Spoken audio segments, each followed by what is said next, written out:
السلام عليكم ورحمة الله. الحمد لله رب العالمين. الصلاة والسلام على أشرف المرسلين وعلى آله وصحبه وسلم. അള്ളാഹുവിൻ്റെ ഭവനത്തിലേക്ക് നാം കയറി കഴിഞ്ഞാൽ ഇഅ്തികാഫിൻ്റെ നിയത്തിനെ നാം കണ്ടു.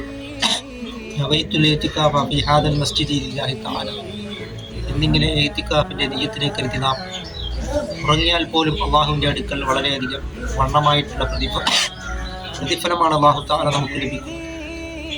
പള്ളിയിൽ നാം വലതുകാൽ വെച്ച് കൊണ്ട് കയറുകയും അള്ളാഹു മഫ്തഹ്ലി അബ്വാബ റഹ്മത്തിക എന്നിങ്ങനെയുള്ളതായ ദിക്റിനെ ചൊല്ലൽ സുന്നത്താണ്. അങ്ങനെ അള്ളാഹുവിൻ്റെ ഭവനമായ പള്ളികളിൽ നാം കയറി കഴിഞ്ഞാൽ ദുനിയവിയായിട്ടുള്ളതായ സംസാരങ്ങൾ ഒഴിവാക്കും. ഇത് നാം സംസാരിച്ചു കഴിഞ്ഞാൽ നമ്മളുടെ 40 കൊല്ലത്തെ അമലുകളാണ് നഷ്ടപ്പെടുന്നത്. അതുകൊണ്ട് നാം പലരും 40 വർഷം പോലും ഈ ഭൂമിയിൽ ജീവിക്കാത്ത ആൾക്കാരുണ്ട്. അതുകൊണ്ട് നാം പള്ളികളിൽ ദുനിയവിയായിട്ടുള്ളതായ ശബ്ദങ്ങളെ നാം ഒഴിവാക്കുകയും ദുനിയവിയായിട്ടുള്ളതായ സംസാരങ്ങൾ നാം ഒഴിവാക്കി നിർത്തുവാനും നാം ശ്രമിക്കുക. അങ്ങനെ നാം അള്ളാഹുവിലേക്ക് നാം മടങ്ങുകയും തഖ്വ കൊണ്ട് നാം അടുക്കുവാനും നാം ശ്രമിക്കുക. അങ്ങനെ റസൂൽ കരീം സല്ലല്ലാഹു അലൈഹി വസല്ലം തങ്ങളും വഴിപ്പെട്ടതായ രൂപത്തിൽ നാം ജീവിക്കുവാൻ ശ്രമിക്കുക. അതുകൊണ്ടാണ് സയ്യിദുനാ റസൂൽ കരീം സല്ലല്ലാഹു അലൈഹി വസല്ലം തങ്ങൾ പറഞ്ഞിട്ടുള്ളത്,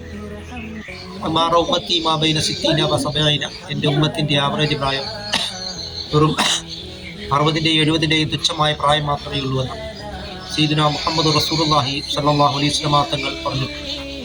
ഈ തുച്ഛമായ പ്രായത്തിലുള്ളിലാണ് നാം നിസ്കരിക്കുന്നത്, നോമ്പെടുക്കുന്നത്, ദാനധർമ്മങ്ങളും മറ്റു സൽക്കർമ്മങ്ങളും എല്ലാം ചെയ്യുന്നത് നാം മനസ്സിലാക്കുന്നത്. നാം ഐസ് കട്ട എങ്ങനെയാണ് അലിഞ്ഞു തീരുന്നത്, അതേപോലെ നമ്മുടെ ആയുസ്സുകൾ ഇങ്ങനെ അലിഞ്ഞു തീരുന്നത് നാം മനസ്സിലാക്കുന്നത്. നാം ഇല്ല അല്ലാഹുവിൻ്റെ പ്രീതിയിലായിട്ട് നാം ജീവിക്കുവാൻ നാം ശ്രമിക്കും.